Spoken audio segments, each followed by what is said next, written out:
game starts simultaneously in the hands of the designers and then in the hands of the writers, Amy specifically. And so they're kind of in parallel. Amy's writing the story and the designers are designing levels. So sometimes a level is designed long before we have any clue what the story is. It's a very creative environment, and I think in all creative environments you can't just start 2 years before the project is supposed to be released and say, okay, here's a blueprint of what it's supposed to be. Everyone go off, do their thing, and then we'll meet back here in 2 years and it will be perfect. No. That's not how it works. One of the things that we wanted to do for this project was to improve the way that the artists could work with the engine.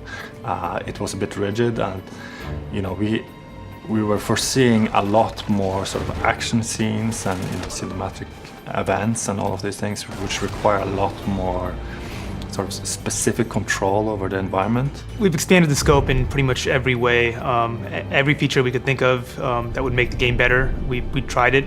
Most of the time we kept it in. A couple things we tried and didn't like, but in general we've just made everything much bigger and better. It's very creative in the beginning. After our brainstorming meetings, we know that there's some things. We can go off and start pushing the technology in the direction that we know we might go, but yeah, the storyline, which characters, what they will do, that's all up in the air, and it really comes late in the project. If you come up with some part of the story that's really neat, but is not going to be very fun, you have to negotiate with the designers. Okay, how can we change the story slightly to make this gameplay fun? And then you have vice versa. If you have a really cool bit of gameplay that doesn't make any sense in the story at all, you have to figure, okay, what can we do? Can we add characters in? Can we take characters out? Can we move them around? For instance, there's a chase scene in Yemen in Uncharted 3 where we're chasing a guy through a level. We had no idea who that guy was for, I'd say, about a year and a quarter. But we had the level, we made it. We didn't know who he was gonna be, and then finally the story caught up, and then boom, we know who that is now. We were really approaching movie-like quality now in video games, and you have to put some serious effort into adding the detail.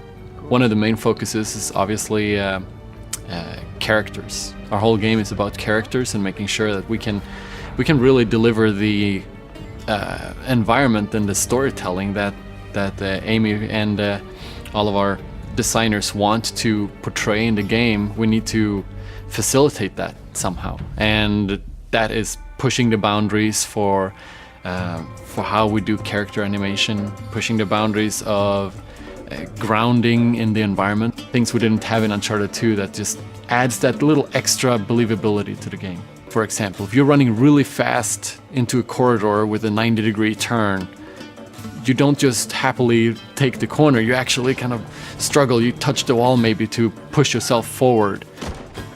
That was one of the character and the animators' vision, if you will. They really wanted the characters to look better. But on the other hand, we also have many customers, and one of them would be our game designers. I remember Jacob Minkoff, one of the lead designers on U3. I remember at the very beginning, when he came up with the cruise ship level, and he kind of laid it all out. He was like, okay, tell me now if this is impossible. And we were like, it's too cool to be impossible. We have to find a way to do it. A ship seems like a great thing, it's something which makes it more interesting because it's actually moving.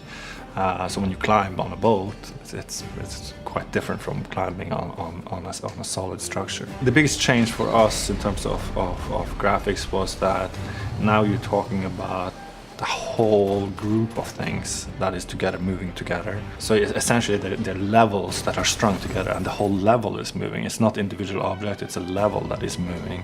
And we didn't have that before, so we needed to implement that. We had technological challenges for almost every single level.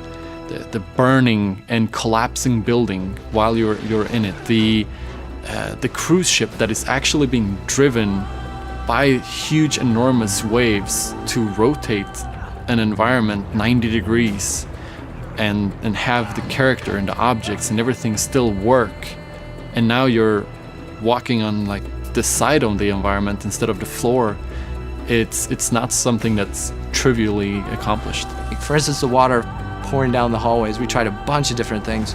Our original plan was to do it using like some sort of real-time physics stuff, and then we tried offline physics, and then we went back to real-time, and then we finally came up with animating offline physics simulations and then bringing them into the game and then mixing them with different real-time physics at the same time, kind of a hybrid approach. And all of that stuff we kept failing over and over until we finally figured it out. It's how almost all of the stuff gets in the game. We fail about 100 times and then we get one, we finally figure it out, and then it's it. There's a spark in everyone to create something, and give them enough things to play with, they'll create something awesome. We love our open floor plan, the ability for everybody to hear what's going on just by sitting down. Just if you're working normally, you will hear everything that's going on around you, which is awesome. It takes a little getting used to if you're easily distracted, but sometimes being easily distracted is good because you'll be able to influence something that needs your input that maybe they didn't know they needed your input.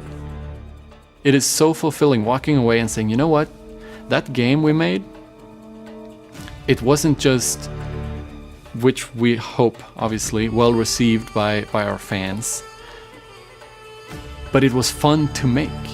Like, we're engineers, we're game players, we write story, we write game design, but at the end of the day, we like playing games.